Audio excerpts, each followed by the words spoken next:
Well, Adam Schiff is crying again, and this time it's because Trump is using the DOJ to actually clean house. Let's get right to the video. Off by showing you a couple clips. Let's watch them. That's outside the Capitol, yes, on January 6th, where you can hear someone yelling, "Kill him, kill him, kill him." Let's take another view from a different perspective.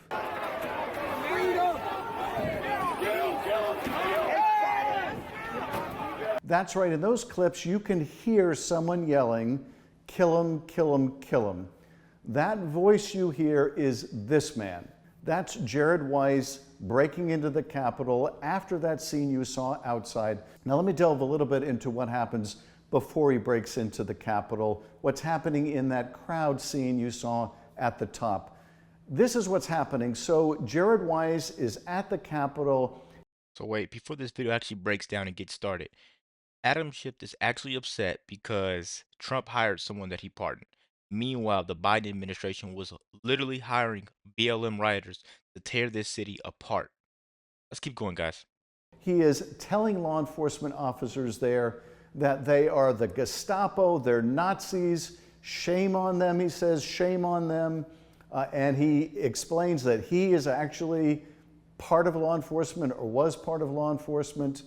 And then when the crowd starts attacking those police officers, he says, he yells out, "Yeah, fuck them, yeah, kill them." And then, as you heard in that video, he repeats, "Kill them, kill them, kill them." Directing violence against these law enforcement officers outside the Capitol. That is Jared Wise. Now, why should you care about this one particular rioter outside the Capitol?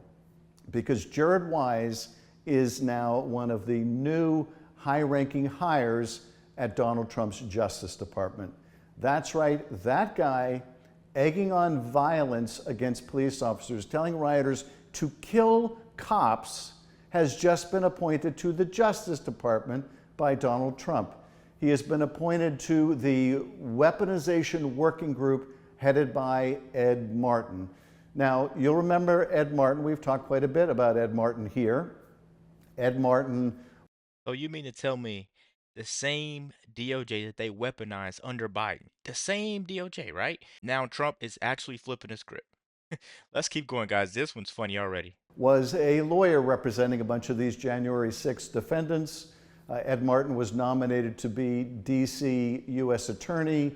Because of all of the terrible stuff that came out about Ed Martin, his nomination was sunk. So he was appointed instead to head this so-called weaponization working group, which is, ironically, or maybe not ironically, designed to weaponize the Justice Department. So Jared Wise, this January 6th insurrectionist yelling, "Kill him," to rioters directed at the police, is now a part of the Trump Justice Department. Now, what happened with the case against Jared Wise? Jared Wise was indicted on 2 felony and 4 misdemeanor counts as part of his activities on January 6th. And that case was being tried, and it went to the jury on Friday. And before that jury could deliberate, on Monday, Donald Trump pardoned Jared Wise. Approximately $1,500 for a pardon. So he's not a convicted criminal.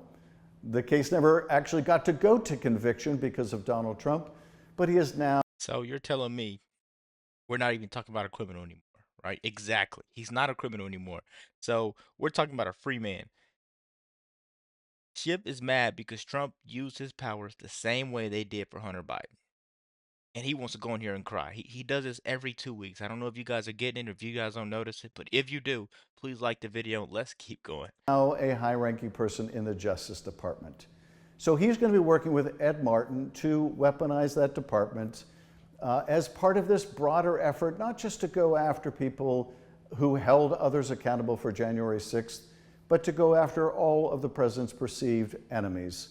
With respect to their efforts to rewrite history, they have purged the FBI. You'll remember that Kash Patel and Dan Bongino, among their first acts amid the top echelons of the FBI, was to fire a bunch of the top managers of the FBI who had anything to do with prosecutions of January 6th defendants. There was then an effort to gather all the names of people that participated in those prosecutions, even if they were simply assigned those responsibilities and conducting them, and conducting those cases to conviction, as the vast, vast majority of those defendants were convicted. But you have the purge going on, continuing to go on at the FBI. You have a lot of FBI agents who are now leaving with their feet, voting with their feet, by getting out, hundreds and hundreds of them taking early retirement because of morale problems at the FBI. Wait a minute. So morale starts to kick in when you can't target conservatives anymore. It's not as easy. Can't just kick someone down and throw someone under the bus. Cry me a river, man. Cry me a river. And you have the fact that people are being pulled off of assignments working on serious criminal investigations to work on the president's political priorities, which mean going after his perceived enemies, dismissing valid corruption cases like the one against the mayor of New York, de-emphasizing white-collar and corporate crime, as one of the top Justice Department people under Trump said, that white-collar prosecutions are bad for business. Well, no, they're just bad for corrupt business. But these are the changing priorities of the Justice Department under Donald Trump.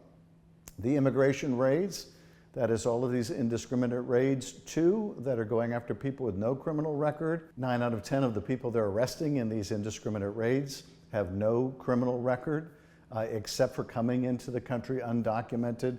But they're being pulled away from child trafficking cases. They're being pulled away from drug cases. They're being pulled away from border security. They're being pulled away from all kinds of other criminal offenses and true national security threats. And they don't want to talk about the fact that they're pulling agents off of serious crime cases to go after farm workers and grocery workers and others in their Trumpian MAGA priorities. Look at these 2 law enforcement agents I questioned during a Judiciary Committee hearing, and how hard they struggle to avoid answering a question about the diversion of resources away from serious crimes and to immigration enforcement under the Trump administration. How much of your workforce is being diverted to immigration enforcement and away from things that they were doing previously? Well, specifically immigration enforcement only, that's not what we're focused on. It's just not, sir. Okay, so how many of the 200 agents have worked in immigration enforcement? At any given time, anybody could have. No, just overall. Have all 200 been called away at some point to work on immigration enforcement? No, sir. Okay, so how many have? I really would have a hard time giving you an answer on that, sir. You're running you're running the office. I am, yes. And you're having to make decisions about allocating resources. Yes, sir. And you've got investigations to pursue that were ongoing at the time of the administration. And you're having to take agents off of one thing to put them on another. I know how strapped the resources were even before this administration. Yeah.